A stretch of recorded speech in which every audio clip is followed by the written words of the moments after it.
Why do we still need an electoral college? If a president refused to concede because the vote was so close, what could happen? In our history, have we ever come close to not having a peaceful transition of power? Again, I wouldn't be discouraged by the messiness or the caustic atmosphere as much as I might be amazed by the way that all of these institutions and the people that staff them actually do get us to a place that we really want to be. Welcome from the Bill of Rights Institute. We are coming to you virtually for a special conversation with Dr. John Fortier and teachers from across the country. Hello, I'm Gary Coletti. I want to welcome our viewers on YouTube and through billofrightsinstitute.org. Presidential elections can mark pivotal moments for our country, and this year is certainly no exception. Current and former members of the Bill of Rights Institute Teacher Council from various states throughout the U.S. have joined via teleconference to ask Dr. Fortier some questions, and they will be part of this important discussion that will undoubtedly cover a variety of important issues. Now, we are filming this dialogue before Election Day 2020, and it is possible you are watching this after that election. So our focus is going to be on the Electoral College and elections in general. So let us welcome Dr. John Fortier. He is the Director of Governmental Studies at the Bipartisan Policy Center in Washington, D.C. Dr. Fortier is currently an adjunct scholar and was a research fellow at the American Enterprise Institute, where he served as the principal contributor to the AEI Brookings Election Reform Project, and was a regular contributor to AEI's Election Watch series. He has served as the director of the Center for the Study of American Democracy at Kenyon College, and has taught at the University of Pennsylvania, University of Delaware, Boston College, and Harvard University. Dr. Fortier is the author of Absentee and Early Voting, Trends, Promises, and Perils, the author and editor of After the People Vote, A Guide to the Electoral College, and the author and co-editor of Second Term Blues, How George W. Bush Has Governed, as well as numerous academic articles in political science and law journals. Dr. Fortier has been a regular columnist for The Hill and Politico, and a frequent commentator on elections and government institutions on national television shows many times. Dr. Fortier, Teacher Council members, welcome. Thank you, Gary. I'm pleased to be here. Excellent. If that's all right, I'd like to start with a question or two myself, get the conversation going, and then as we go, we have our teachers have prepared, or we'll come up with some questions as we go, if that's all right. I was wondering if we could start off by having you, if you'd be so kind, tell us about your scholarly work on elections, partisanship, and the Electoral College. Well, there are a few areas, but let me start with elections. I am a political scientist by training, but came to Washington, certainly I've taught at universities, but came to Washington and worked at now two think tanks, the American Enterprise Institute and the Bipartisan Policy Center. And I would say I had a background in the Constitution and founding and some elections work. But some of the activities I faced in Washington, especially in my early days here, were the 2000 election, which of course was a very close election and very consequential in the field of election administration, as well as a guide to the Electoral College of sorts. From some of that work, I continued to work on especially finding some bipartisan solutions to many of our election administration issues. Post-Florida, how we're going to improve our system, and then more recently was engaged with a commission that President Obama appointed with Ben Ginsburg, who was Mitt Romney's lawyer, as well as Bob Bauer, who is Barack Obama's lawyer. So we've been working on these issues for a long time, and want to think about ways in which both the process of voting at the voting level of a voter showing up at a polling place it could be improved, but then also some of the larger constitutional issues that deal with the Electoral College, what happens after the people vote. And then finally, I guess I won't throw this in too much, but I did spend a fair amount of time working on continuity of government issues after 9/11. And those issues also really do look at some of this period after the November election. What happens if we have an election controversy. What happens if a candidate dies? What are the constitutional mechanisms that happen when things are not necessarily in normal times? And so those things have guided my scholarship. I don't want to go on too long, but you mentioned bipartisanship. Let me just say briefly on this. Look, we at Bipartisan Policy Center, I think the thesis is that, well, of course, we're not going to have bipartisanship all the time. The parties definitely believe in their values, and they want to govern the way they want to govern. But in many instances, divided government and other ways, they have to find a way to work with each other. And we don't think that those differences ever go away, but we do think that if you bring real Republicans, real Democrats together and try to hash out some compromises that they might not like all by themselves, but could be happy with, that can model some changes for what the real Congress might do. And so I do this on institutions and elections. There are some others in our institute who do it with other issue areas. So let me stop there, and happy to talk more about it in the questions, but that's a small start of the last 20 years or so.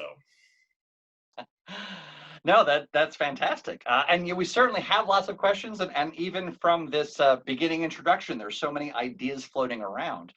Many of the questions we're going to have, I think, map on to what you were just discussing. If we could just backtrack just a little bit, can you, for our viewers, explain why the American constitutional system has an electoral college? Yes, so the electoral college is something that the framers were proud of, but I don't want to say that it was the first thing they thought of. They actually had a lot of other issues to resolve, and the electoral college came up sort of late in the process. And again, I don't want to call it an afterthought, but I do want to stress that it came into being to be complementary to many of the other decisions that were made in other areas. A few big points. Founders early on in the convention decided that they did not want the presidency to be coming out of the Congress. The Congress was not going to elect the president directly. And today we think about the national popular vote versus the electoral college. But another alternative, of course, is what many European and other parliamentary governments around the world have, is that you elect members of a single body of the House or one legislative body, and the leader of the majority party or majority coalition becomes the executive. They're intimately connected. And early on, and we hear about it, the separation of powers, there really was a sense that the president should not be beholden to the Congress. He was going to be elected separately. Now, given that, we were in a situation with 13 new states, relatively new, and they had very different cultures. They seemed very far away from each other, farther away than today, both travel time and certainly in the ability to communicate. And there were some concerns that you needed to find a way to have a system that brought a few national candidates to the fore. And I don't want to get into this too much detail, but some of you probably know, of course, we had an original electoral college, and then we changed it significantly, or in one significant way, after the 1800 election, essentially the tie between Thomas Jefferson and Aaron Burr. And we did so because originally we allowed electors to cast 2 votes. One was supposed to be for somebody in your state. You were allowed to vote somebody in your state, and the founders kind of knew that you would know who the important person was in the state of Massachusetts if you were from there. But then one vote had to be cast for someone else from another state. And that was their way of trying to encourage people to think more nationally, that this office had to have somebody who had some appeal across states. George Washington was an obvious candidate. Everybody knew he was going to be the first president, but they were worried that there wouldn't be enough other George Washingtons to follow and that would be too parochial. And so part of the system and part of what's left over is these 2 votes the electors cast. And then the last thing I'll say is that decisions had been made, obviously, about the small and the large states. They are reflected in the electoral college, but they weren't put there first. The first decisions really came with, how is Congress going to look? And again, of course, our Congress is one body representing the states as states with equal representation for each of the states, 2 senators for each state, and the other one being based more on population. And that was a compromise between the small and the large states. The Electoral College reflects that. Again, most mostly it is the number of electors you get is based on population. The component of 2 senators, that is the total that you get, 2 senators plus however many reps, is a relatively small component. The Electoral College does favor the small states to some extent, but nowhere near as much as the Senate. But it does reflect that idea that this is a country that is both one that we believe in popular representation, but we also do have a role for the states. And so in the background of the Electoral College is that idea, which again came about at another time in the discussions when we were thinking about the institution of Congress, and kind of carried over into the thinking about the Electoral College. That's great. That sparks a really important point about the question of the function and representation in the Electoral College. I'd like to invite one of our teachers, Victor Harris. He's from Cincinnati, Ohio. He teaches at Sycamore Junior High, and I believe he has a question that's along these lines. Victor, I invite you to ask your question. Okay, great. Thank you, Gary. My question was, why do we still need an electoral college as citizens have become a little more educated and know issues and candidates and things like that, and as communication has improved? Is there still a need to have an electoral college? That's a great question. And first, I also do want to say I spent a fair amount of time in Ohio. I know it was a different part up at Kenyon College in Gambier, Ohio, but I enjoyed my time there. So happy to speak to someone else. Probably spent more time there than I have, but so that's a question many people ask. And just to be fair, and I will say in my new edition of a book, I have a chapter, not written by myself, but written by a colleague at AEI on public opinion and the Electoral College.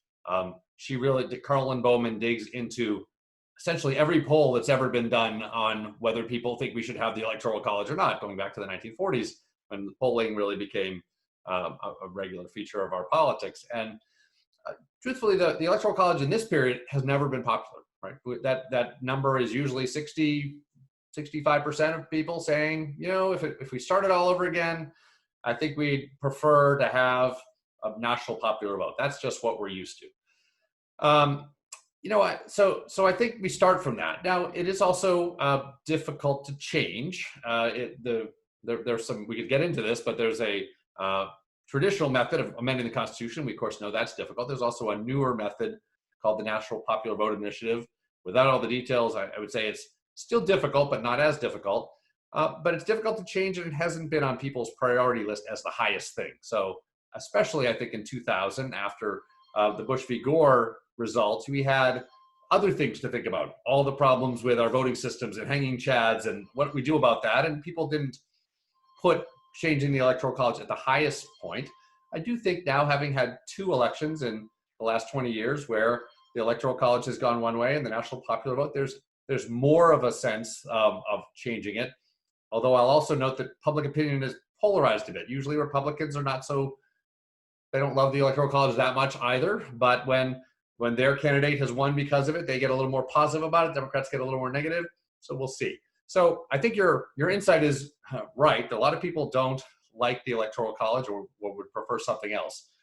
I guess the one big thing that maybe we don't appreciate is this question of, are we a country just of one nation, or are we also a country of states in part? And we do some things very differently in states, especially with regard to voting. And I think that's one interesting thing. If we did change the Electoral College, we'd probably have to change a lot more than just that system. I study absentee and early voting sometimes. So the state of Oregon for a very long time has had 100% voting by mail. They like that system. That fits for them, but that doesn't necessarily fit for people in Ohio or somewhere else. And it does focus the mind, as Martin Diamond, who we have a chapter in our book by him, said, it is a popular election, but it's popular through the states. You get to vote, everyone votes, and the majority of people in a state really matters. We have winner take all in most states where you get the Electoral College members. So it's popular. There's definitely lots of voting, but it does reflect the difference in our states. Some practical questions that you might bring up if you change the national popular vote. Well, we might be in a worse place in recounts, things like that, where we have a national recount. Today we have a hard enough time having a recount in one state, but thinking about the differences we have and trying to sort out the problem of an election in that context, I think would be difficult. And the last thing people point to, and I think there's some truth to this, is it's not as if the Electoral College makes candidates focus everywhere in America. They have to pick and choose their spots. But if we had a national popular vote, some worry that we would basically just have a media campaign where people would focus only on big media markets. They would ignore the rest of the country. In fact, and some of the personal, and that this is where some of the states really matter. Getting into some of the states and some of the smaller states that are competitive, and getting on the ground and sort of seeing what a competitive state, what a Republican and Democrat look like in a competitive state, I think has some value. So again, if we started all over, I think people would probably go for a national popular vote. But both the difficulty of changing, some of the problems of changing, and that there are some virtues of having these differences in states and the different way we do things are some reasons that people might want to keep. If we can continue along with this this line of thought, balancing the popular vote, electoral college, and recent memory, you mentioned more than once about the 2000 election. I'd like to invite Kimberly Huffman, who also is from Ohio, from Smithville, Ohio, and she had some questions about the 2000 election. Kimberly, would you mind? In your book in chapter 3, after you mentioned that in the Florida's electoral count, Gore could have won the presidency with only 267 votes. And I was a little confused about that. Is that because if Florida did not register and certify any of their votes, that would have changed the total, therefore that would have changed the majority needed?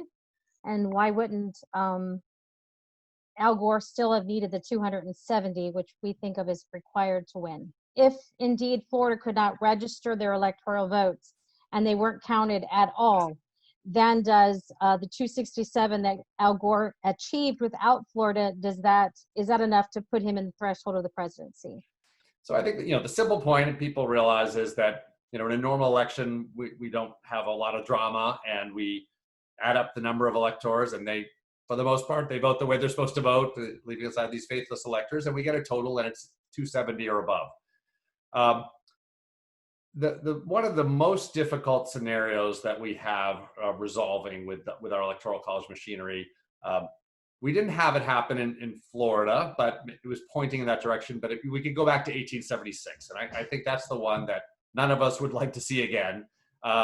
And there, the real issue was, one issue, of course, is that we're coming out of the Civil War, and we really do have, in some newly readmitted southern states, almost two governments, but two different parts of the state, two different institutions appoint electors.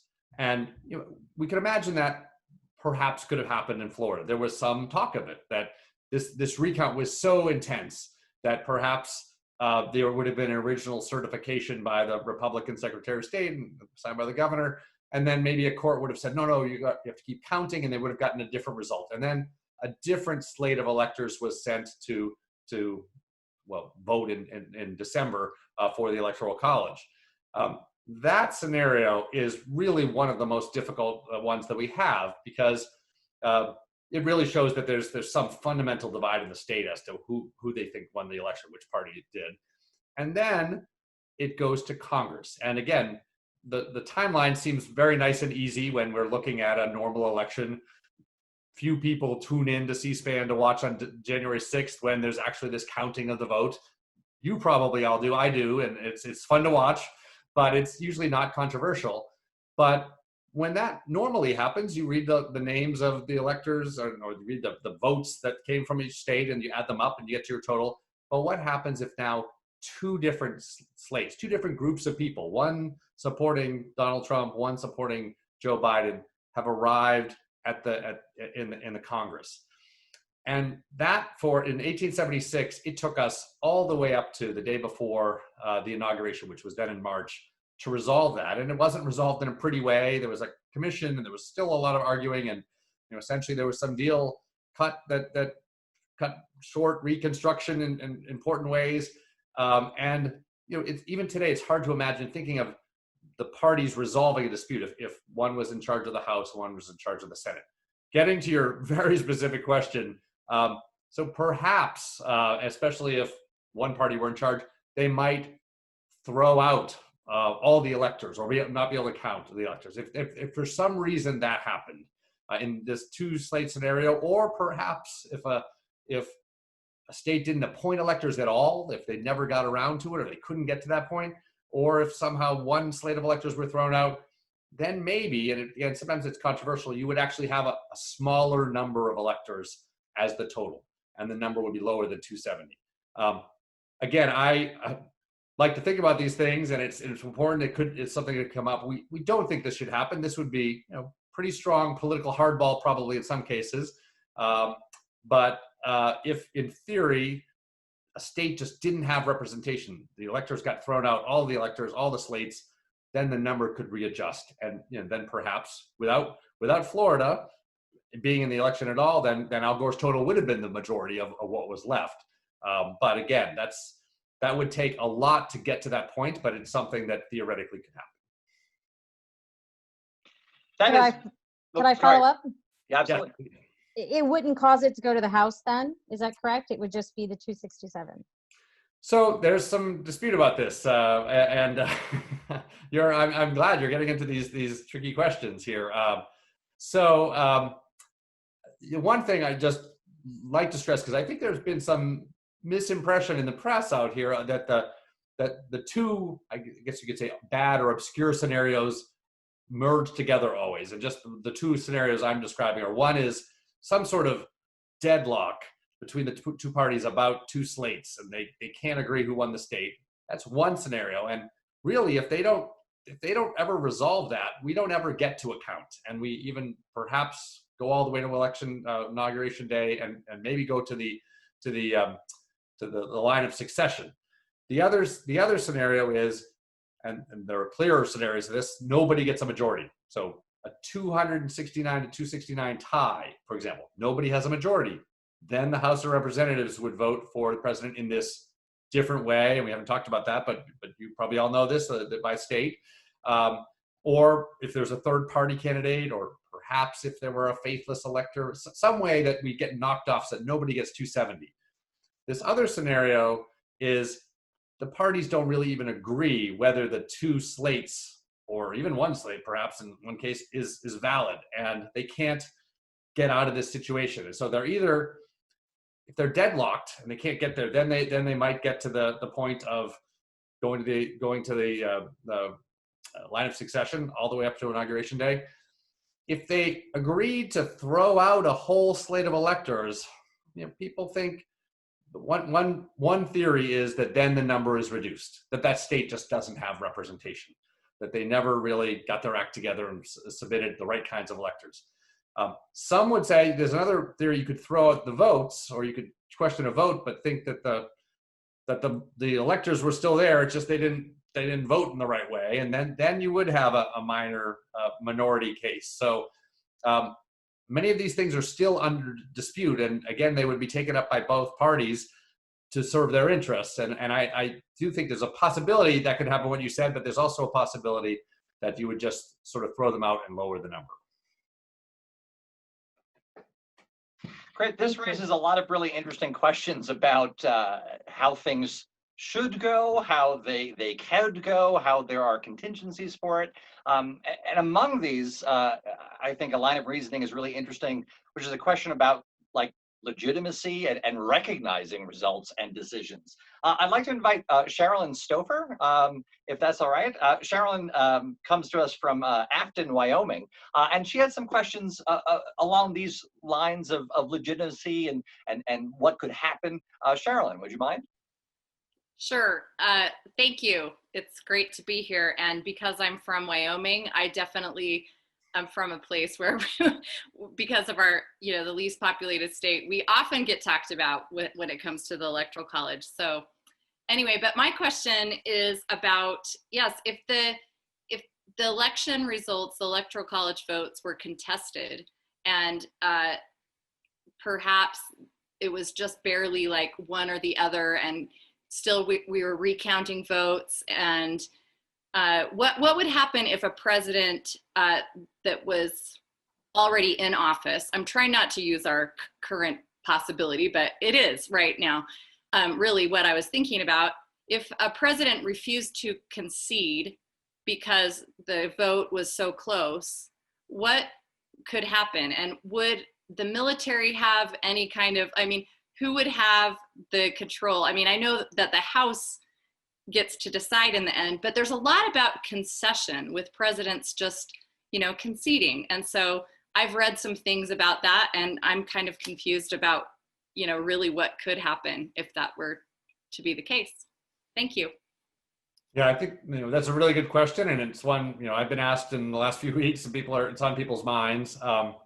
So, you know, first, I mean, I don't want to get into all the details, but you know, first we're starting with the count of the votes that the people give in their states, and you know, that for the most part is usually not a problem, right? We have winners and losers, but when we do have very close elections, recount, and again, 2000 is the closest we remember, you know, it gets extremely contentious there, and I still think that's very unlikely that both you have something that close and that it is a state that really matters. It makes the difference in the Electoral College.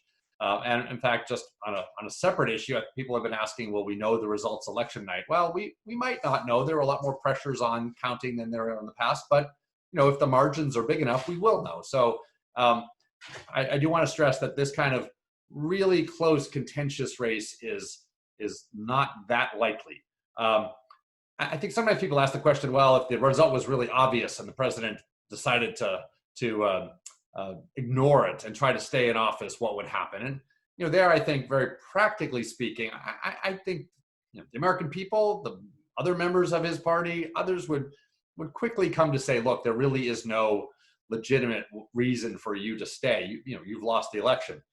The difficult case is when it really is that close and both parties really feel right about we won Florida. You know, Al Gore has lots of reasons to say he would have won Florida. It was just a few hundred votes, and you made a couple of little different decisions about what you counted or didn't count, or which counties you recounted. You might have had a different result, and it was just that close in one state. And so, and in 1876, there were a lot of charges of, you know, corruption. One side had really corruptly put up electors, and the other side had some corruption too. And you know, there you can imagine, you know, the feelings are very, very high on both sides, and that's, you know, that's got to be the most dangerous scenario. Does the president have any right to stay beyond January 20th at noon? No. The term ends, and I think constitutionally that is very clear. There's no, you know, I get to stay on for a few extra days because there's an emergency or there's, you know, nobody there. We do have other, you know, somewhat extreme procedures. We have a line of succession, for example. If somehow we didn't resolve this crisis or between the two top candidates, and we were still talking about who had won, the Congress was counting votes and they couldn't agree, like we saw in 1876, you know, maybe it would go all the way to Inauguration Day, and we'd say, we don't have a president, at least for now. And so temporarily, at least, the Speaker of the House, and you know, Nancy Pelosi, if she's still the Speaker of the House, would become president until we could resolve this. So there really is no constitutional right of any way for a president to stay on.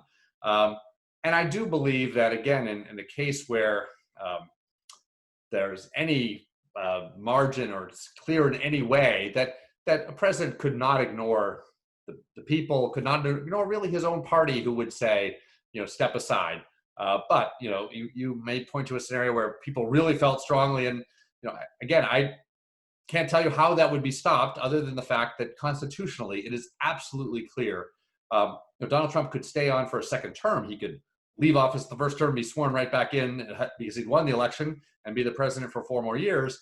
But he doesn't have any right to stay on beyond the end of the term for any reason. There are other mechanisms that would kick in. Along these same lines, I know that Matthew Logan, has had some questions in history or occasions that have happened in the past, or just how it works, how it's been thought about over time. Matthew comes to us from Lafayette, Georgia, and I was wondering if, Matthew, if you don't mind asking your question and kind of following up on this line of reasoning. Yeah, thanks, Gary. And I'm curious, in our history, have we ever come close to not having a peaceful transition of power? we keep mentioning 1876. Are there any other instances? And if it's 1876, just how close were we? Yeah, so in my book, we have a chapter. I wrote a chapter on the 2000 election, which frankly wasn't that close to the situation. It definitely was the most problematic of the recent elections we've had, and it pointed to, what if it had gone beyond where it went. But there's another chapter in my book, Norman Ornstein has written about 3 controversial elections. Of course, one of them 1876, and I think that probably is my number one, but also 2 others, 1800 and 1824. And you probably know the history of this. I won't go into all of them. 1800, we don't talk about as much today because, of course, our electoral college has changed because of that election. Under the old system, when the electors cast 2 ballots, but they were not specifying one was for president, one was for vice president. Essentially, what they did in 1800 was to elect both Thomas Jefferson and Aaron Burr to have an equal number of votes. Aaron Burr was supposed to be the vice president, but he had an equal number. And then ultimately it went to the House of Representatives, and really only with the Federalist help and Alexander Hamilton were we able to resolve this for Jefferson. So that was a crisis of sorts, and you could say there was some statesmanship for Hamilton and the Federalists and the other party to step in. And how are we going to get out of that situation?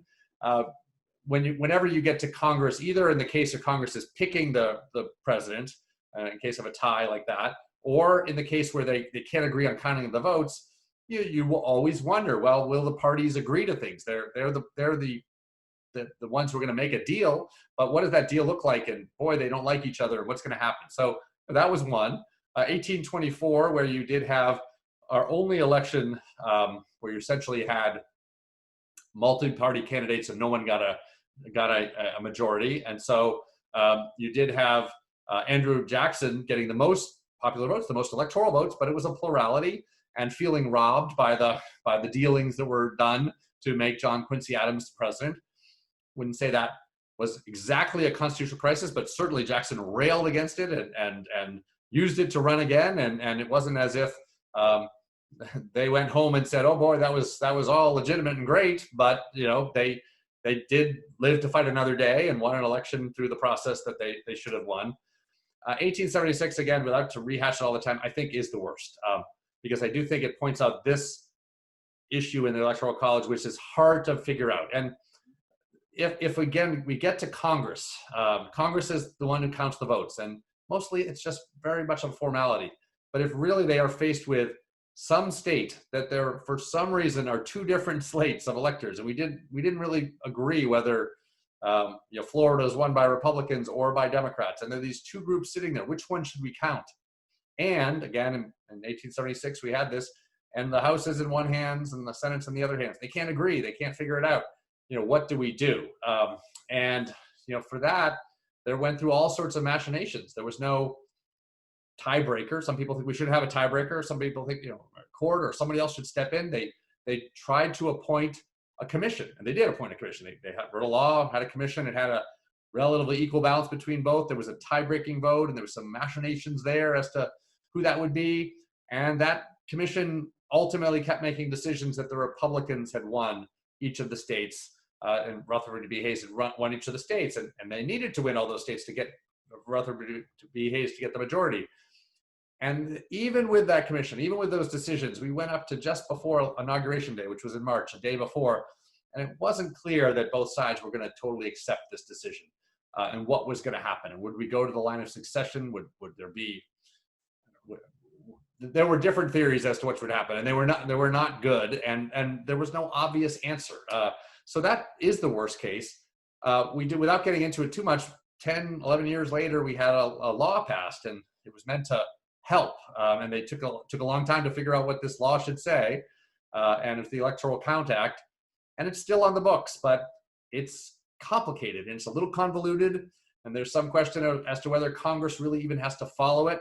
And it tries to say to Congress, well, if you have 2 slates of electors, you have to pick the one that was in by the safe harbor date, 6 days before the election was made.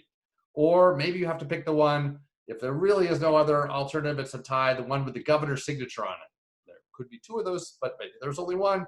But not absolutely clear that Congress has to abide by this law, whether it has to bind itself. And so, I think if we face this situation again, we would again face these loggerheads. Can Republicans and Democrats who don't agree on who won the election find some agreement in this period in January? And the clock is ticking, and we might not get to January 20th. Or we will get to January 20th, but who's going to be president by then? And just to be clear, sometimes people think, well, that means it goes to the House of Representatives. It doesn't. It goes to the House of Representatives if it's clear that nobody has a majority. We've counted the votes and nobody has a majority. Here, we just don't even agree on counting these votes. We've got these two slates. And that's what made 1876 so dangerous. I mean, obviously, also in the context of just coming out of the Civil War, these things seemed to matter more, right? That there might be, military action behind this, or it certainly brought up all of the conflict again. But it's a tough conflict to resolve given our electoral college machinery post November. This raises lots of important questions, and we're mentioning, the candidates themselves.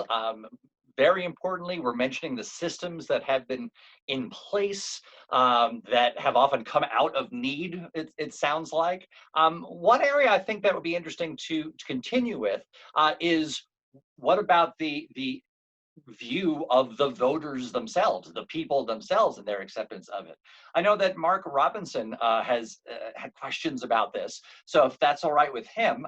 Mark is a teacher who comes from Albuquerque, New Mexico, and I believe he's had some questions about this. Mr. Robinson. Thank you. I come out of this as a background in world history, and one of the major themes that I develop in the classes I teach is sort of the fragility of liberal democratic systems, particularly looking at Germany. One of the things that really struck me after the 2016 election, many of my friends on the left spoke not so much of, I am frustrated that Clinton did not win, but rather spoke in terms of Trump stole the election. He's not the real president.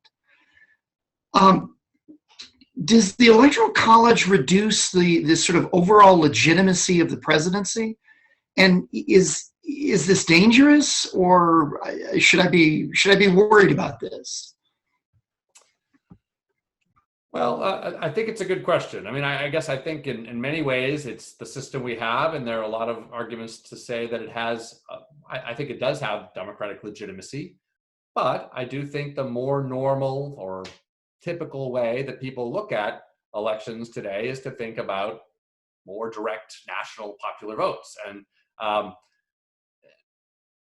we also have had it happen twice in recent times. I think, when I wrote my book after the edition after the 2000 election, we had not had it happen, 2000 happened, but it hadn't happened in over 100 years. And yes, we knew it was the theoretical possibility, but it didn't seem like it was very likely. And I think there are some fair arguments to say, we all know the rules, we play by the rules, and you should try to win by the rules. But look, I do think there is some general sense that the most votes wins. And so I think people are going to feel that way. Look, we should change the system if we don't like it. I mean, I think that's the simplest point. And the constitutional amendment is hard. There is this other interesting method that is trying to change the Electoral College somewhat through the back door. It's called the National Popular Vote Initiative. It's still hard, but it's not as hard. We could get into that. But I do think that there probably is just a average person's worry that these things should go this way and therefore be legitimate. Look, I don't believe that, but I think we are fighting a bit against a kind of very common opinion that the Electoral College is antiquated and it doesn't we shouldn't have it, and the simpler system would be to have the popular vote. I don't think anybody really feels that we should just overturn the rules all of a sudden having done this, but I think there's a sense of, boy, this system is keeping us from getting here, and if it keeps happening, maybe we should change it. I mean, go back to Andrew Jackson. Andrew Jackson didn't like the Electoral College and was on the other side of the machinery of the Electoral College, and he was able to come back and win the election and sort of say, well, I proved you all wrong. I'm now president, and that has some popular, the popular will has prevailed, and our ideas prevailed. So I think that's a much better way of doing it. Look, I still think we're probably not going to see the divide happen again this time.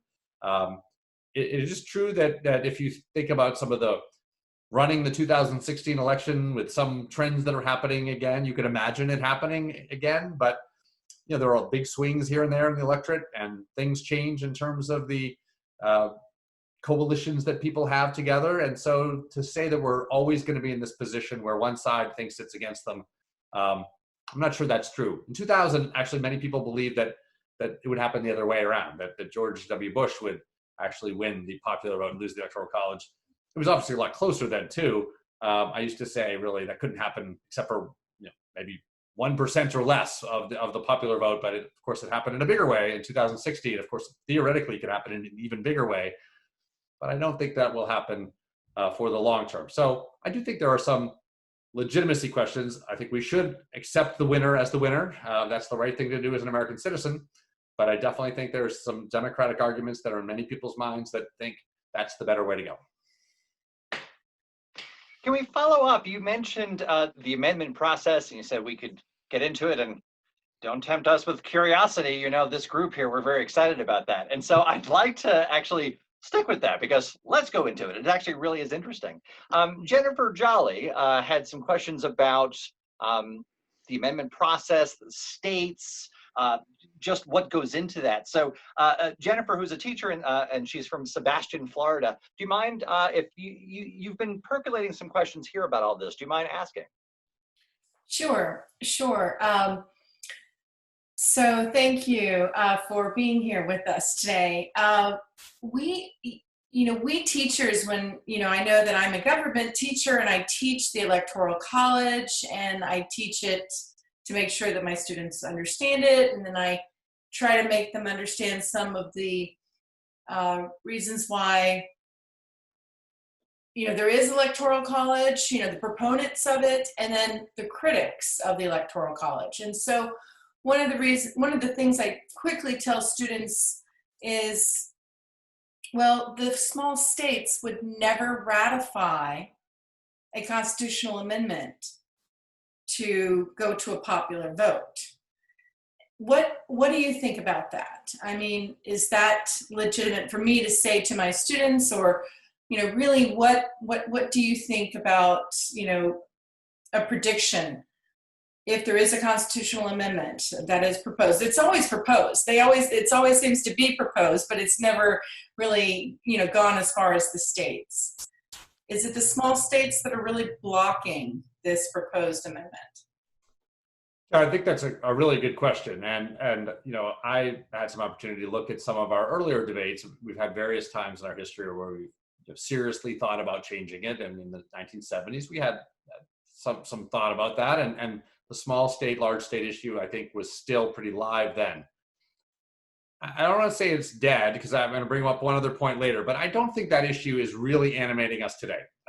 So I think it is much more of a party difference. Again, the public polls tend to show both sides don't love the Electoral College, but Democrats certainly don't like it even more.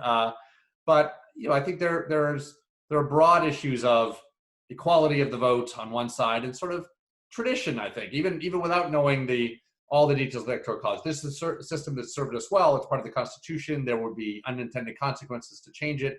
I think that's probably a bigger difference. And just anytime you want to amend the Constitution in our two-party system, you basically need at least a good chunk of one party and all of the other, or both parties, because 2/3 in the House and Senate, we have, even with big wins, we don't have any party that's won 2/3 in the House and Senate in recent years, and 3/4 of the states. And there are some other methods, but they have all the same proportions basically. But so it requires a super bipartisanship. I think that's one point. I am going to bring up one other method of changing the Electoral College, which has gained some steam, and some of you probably have been following. And there, actually, I was surprised, but I did see the small state argument come back a little bit. So you probably know this National Popular Vote Initiative. And the trick here is, and I think there's, a certain legitimacy to it. I'm not in favor of it, but there's a certain legitimacy to it in the sense that states are given the power to decide how to assign their electors, how to send their electors to cast votes in for president. And we all know that many states did not have popular elections early on. It was a mix. And those states would just directly appoint the electors. The state legislatures would appoint them. And there was, those were the people who voted for president. It wasn't elected by the people. We also have some district systems. We have Maine and Nebraska who do some different things, right? They have some votes can be split. We've had some even weirder district systems back in the early days. So states could change the way they assign electors. This theory of this reform movement is, well, what if we got enough states to say, let's cast our state's votes for the national popular winner? So California, I'm going to predict here, bad to make predictions, but I'm going to predict it's going to vote for Joe Biden. But let's say Donald Trump wins the national popular vote. Then California, even though its people voted for Joe Biden, the state would cast all of its 55 electors for the Trump slate of electors because he was the national popular vote winner. And if you have enough states do that, states that add up to 270, a majority of the Electoral College, and they all kind of join together in a compact saying that now the laws kick in, then effectively you're going to get the national popular vote winner to be the winner of the election, even though you've gone through the Electoral College machinery. So that's a little easier than 2/3 of the House, 2/3 of the Senate, 3/4 of the states. It's still hard, but a number of states have passed this, and I would say most of the Democratic leading states have passed this. They're a little short of 200 electoral votes, so they would need to get 70 plus votes. That's probably need some more purple states there. But to your point on the small states, a couple states surprised me. Maine and then also Nevada, and especially Governor of Nevada, where he vetoed the bill. And Nevada now has a Democratic governor and Democratic legislature. And people thought, well, why did he do that? And it really came back to this small state issue. Well, Nevada might get ignored in a national popular vote. And today, as a relatively competitive swing state, it's not ignored. People come to Nevada. People care about Nevada. And the candidates come there. The ads are run there. And so, again, while I thought that argument was forgotten and completely dead, it came back in this context. So it's still there. I still think the biggest difference is probably more party, more tradition versus equal vote of a certain sort, but it is still part of the conversation, at least in a certain way. You mentioned swing states. Sean Redmond had a question about that as well. There's interesting points about trying to, ideas about predictions, but also the changes of things that can be surprising. Sean Redmond, also you mentioned California. He is coming to us from Garden Grove, California. Mr. Redmond, you had a question about swing states, is that correct? Yeah. First, I want to say, boy, if that happened, like you said, John, that if California had to give all their votes, the collective head explosions you would hear across the country, I'm sure it'd be so many.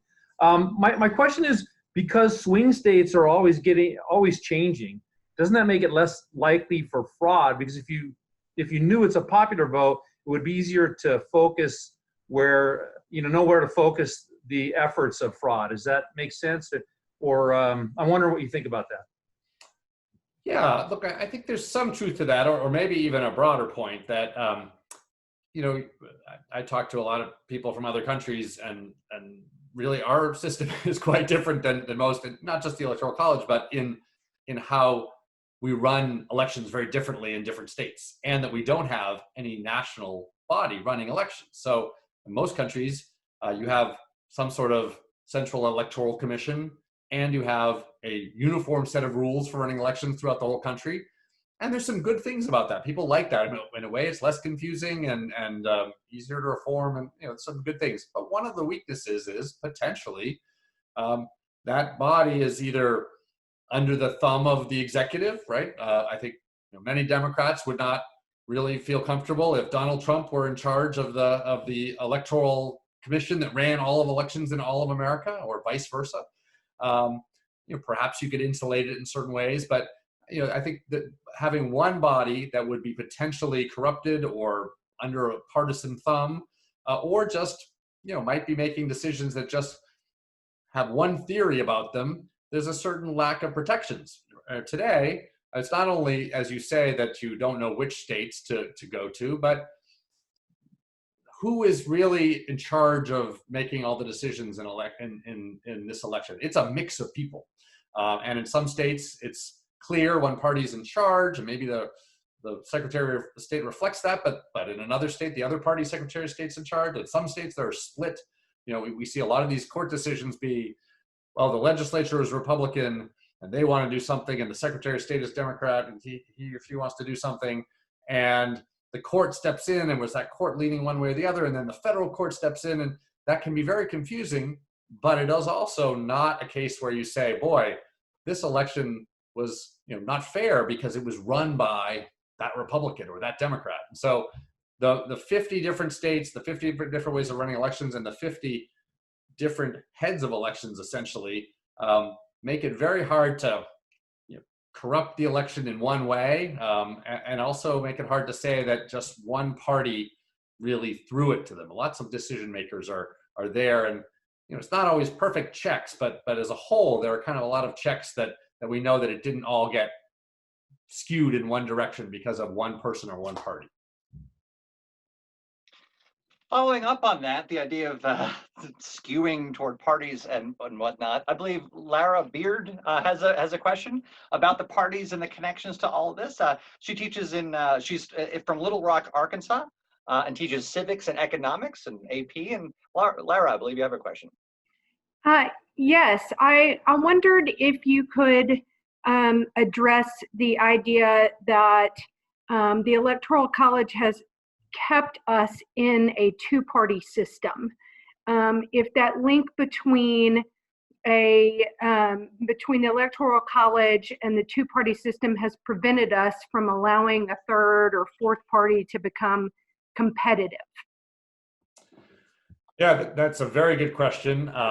And there's some dispute on this. I am somebody who is more generally in favor of a two-party system and think the Electoral College has some points some in that direction, but there are some who disagree. And you know, let me just give some sway to their opinions here. That you know, one thing I think that we do see across the world that tends to point to two-party systems is a district or winner-take-all system versus a proportional system. So anytime you have, leave aside whether you have a presidential system or not, but even like the UK, and I know they do have multiple parties, but if you have an election that is winner take all, somebody has to be the winner, and it's not divided up in different ways, it tends towards two parties, or at least two-party coalitions, because just think about it from the voter's perspective. You are throwing your vote away if you vote for some third-party candidate. You know, you should really make up your mind, pick the lesser of two evils. That's the argument that you have in a district system, a winner-take-all system. And so the Electoral College, constitutionally, actually, it is not absolutely a winner-take-all system, but practically speaking, the way that we've developed it and the way the laws changed in the states in the early 19th century, that almost all the states are winner-take-all. And even in the states like Maine and Nebraska, they're winner-take-all within the state or the district. So again, it does make it a little harder for third parties to do well there. The argument, you know, that people make against me is, well, of course, a national popular vote could be that way too, right? That you could have just a winner. Nobody would want to throw away their votes in a national popular vote. You could have other districts in Congress, and it would still be kind of a two-party system. But you know, I do also think there is something to the fact that you have to win. I mean, maybe it's just because we have as many states as we do, 50 states in the regions. You have to win, of course, a number of states, and you really do have to win across some regions. You know, the types of third parties we've had, Ross Perot, not a third party, but independent candidate, interestingly wins 20% of the vote and doesn't win a single elector because his support is very diffuse. Gets no places where he is, you know, the winner of any place that would give electors. Other candidates we had, so Strom Thurmond or other earlier progressive candidates where you had people winning states, winning regions of the country. They actually had some effect, but they didn't ultimately affect the winner, but they were there in the Electoral College. They got electors, but they were limited to one region, and so they never got close to a majority. And so I think you both have to be able to have a party that, parties that can win in these districts, but you also have to have a party that has at least, several bases. It doesn't, it could leave out a region, it's true, but it can't be just one regional party. And so, I think there's something to the fact the Electoral College promotes big parties that can have a national party with different state versions of it, that probably is helpful to the two-party system. Digging down a little further into that, if we may, Christopher Evans has a really interesting question about that. Many people are thinking about ways of addressing some of the issues that come up. Christopher Evans, who's a teacher at Basha High School, he's from Chandler, Arizona. Christopher, I believe you have a question that I think falls along with this compatibility with the Electoral College. Yes, thank you. I was just wondering if the idea of ranked choice voting would be possibly compatible with the Electoral College and allowing for more than just a two-party system to have an opportunity to gain enough votes within a state to spread, I guess, the electoral vote out amongst more than just a couple of candidates. Yeah, well, just one interesting point, you probably know this, is that we actually are going to have a little bit of an experiment this year, because the state of Maine, which has adopted ranked choice voting for other offices in the past, is now, after some court challenges back and forth, going to actually use it for the Electoral College or in our presidential election. And interestingly enough, of course, they also have this district system, so they're going to use it at the state level, and they're going to use it in the two districts. So we're going to see it in full force there. But I think what you're probably getting at is sort of more generally thinking about, I do think that states do have this ability to assign the electors in a variety of ways. They're not limited. There may be some limitations, we could argue about those, but they have a lot of leeway as to what kind of vote they're going to have that leads to the electors. And so I do think they could do that. They do the winner take all system now, some do the district system. They could do a more proportional system with the limitation that you can't elect 1.5 electors. They actually are people, so it has to round to a whole number. And then they could, if they would want to, have a ranked choice voting system. And now, again, I don't know if you mean we should abolish the Electoral College altogether and have a ranked choice voting system. That would be a version of the national popular vote that some people prefer, or whether you think it would be a good idea to just have states broadly have this within their states. They both might be possible.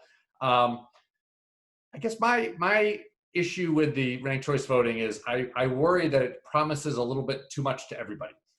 And it says, and I think most of you know what it is, it basically is, in the states we have, as we will maybe in Georgia this year, a runoff where nobody gets a majority. We'll actually have another election with fewer candidates or 2 candidates until we get somebody with a majority.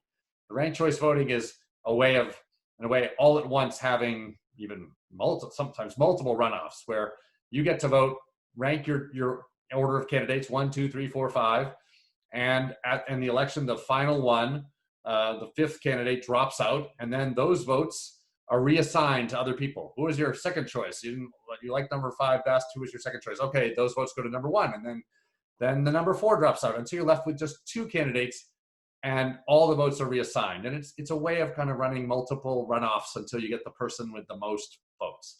The reason I think it's a little bit promising things to both sides is it on the one hand says, well, we can have third parties all we want, but we're also going to have this majority winner. And I'm actually just not sure how it's going to turn out. I think it'll probably turn out differently in different places.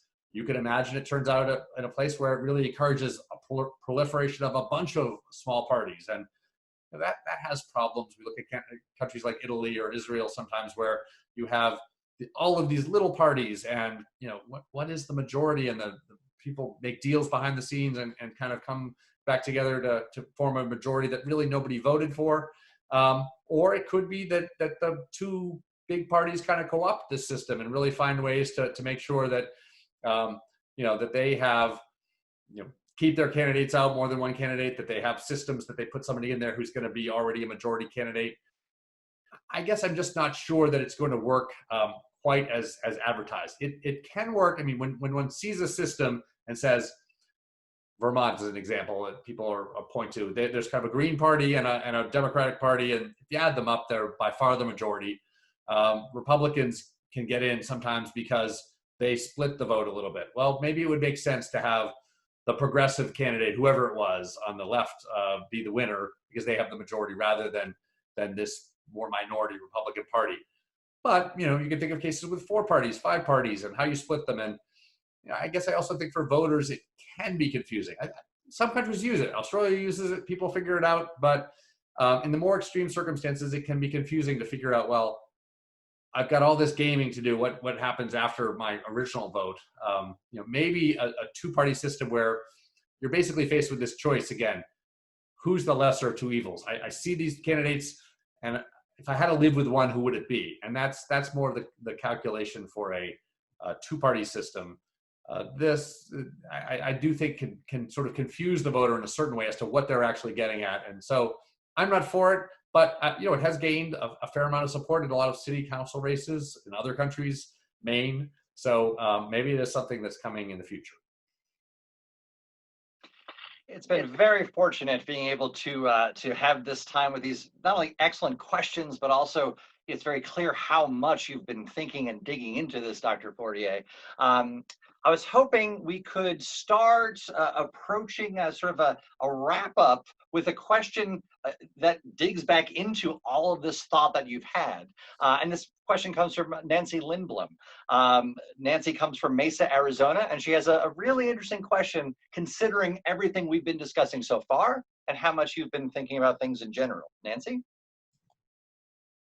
Thank you. I am so excited that I've been a part with this tonight. We've had a great discussion. I thank you very much. My question is really a simple one.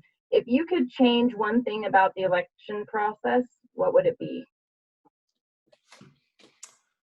So that gives me a lot of targets out there, right? I can start from the beginning and move to the end.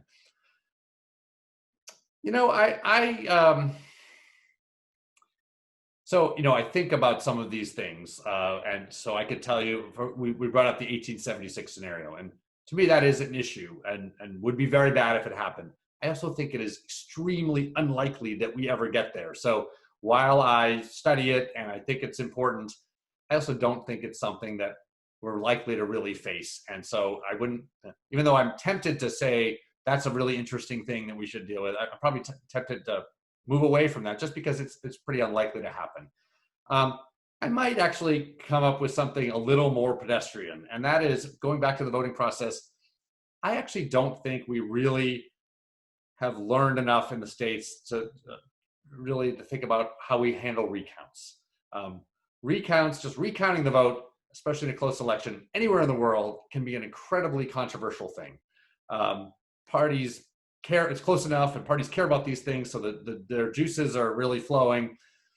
It's also that we make sometimes decisions or maybe even change laws or have court decisions that are after the fact, right? So, we have lawsuits or try to change the law before the election. There's controversy about that, but we don't absolutely know how those decisions will affect the vote. We could guess, but we don't know.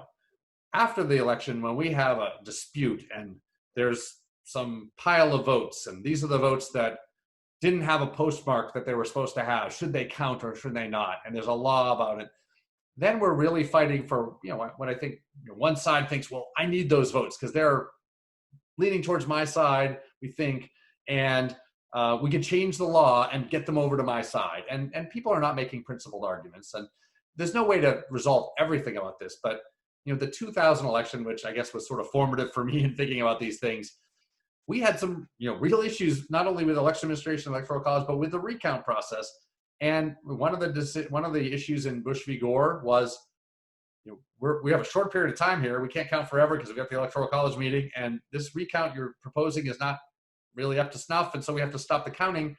But we had changed a lot of the way the Florida law looked on electoral recounts, and people didn't like that, or they did like that, and there was a lot of controversy. So I would have thought that the states would have looked more seriously at their recount procedures and tried to improve them. Again, nothing will be perfect, but boy, there was a lot of room for improvement, and really not a lot was done. And it's not nearly as sexy as changing the machines or even a lot of the access and integrity issues before the vote, not as sexy as the Electoral College stuff afterwards, but thinking about how your state has a reasonable recount process, which is clear and fair to the parties and also happens in a timely way and gets to a result, I think would really help, because again, where we're really having these crises is where we're fighting tooth and nail over something close. And if it seems like it's a jumble and we're just going to win by going to court, boy, that makes people feel like things were more unfair. So I guess I would improve that process. What incredible questions and lines of thought to go down. I mean, it's been truly thought-provoking, and I think will last for a long time past this conversation. But as we come to the conclusion of this truly engaging discussion, I was wondering, Dr. Fortier, if you could leave us with any parting words for the students themselves, those out there who may be seeing this or come upon it, and particularly those who may not yet be of voting age. Are there parting words that you might share with our young Americans out there? Well, I think we both have the importance of the vote, but also the importance of our constitutional machinery, and I think those are things that a younger emerging voter should think about when they're coming into the system. This election, obviously, feelings are very high. People care about the outcome. It can be can seem very caustic and very messy. But I do think there's an importance about being part of the process. And then there's also an importance of thinking about, how the process works and why it is what it is. And so I think just moving into that stage of life where you become part of this conversation and you can add to add your vote and your voice to the total, I think is important. The last thing I would say is, look, we have some questions about election day that might look a little messy, but I do think we are going to have a professionally run election. Yes, it is run in a very decentralized way with all sorts of different rules, but it is run by professionals, and there are checks, and there are often bipartisan teams of people watching over lots of the process, which is a sort of check on one party or the other doing something they shouldn't do. And there are dedicated people running elections. Again, there's not one, right? It's not run one by one person. It's really thousands of people who are making this happen, even down to poll workers who are also part of the process. And there's something, despite all the messiness, that is actually really quite amazing that this happens, because we put this together and this large country of ours gets to express its opinions through these institutions. And again, with some people arguing about some side parts of the process, really getting to ultimately a decision to elect our president, as well as all the other important offices that make up our government. And so, again, I wouldn't be discouraged by the messiness or the caustic atmosphere as much as I might be amazed by the way that all of these institutions and the people that staff them actually do get us to a place that we really want to be. Sincere thank you so much, Dr. Fortier, for spending some time with us. I encourage everyone out there who's watching to check out any and all of Dr. Fortier's works and the works of the Bipartisan Policy Center. And also a special thank you to every one of the teachers here who asked such incredible questions, and for the work that you do with your students and helping them and guiding them in the same way we were just saying to understand how things work and their role in it. So thanks everyone for spending some time and having this conversation, and we look forward to speaking more with you in the future. Thanks so much for joining us.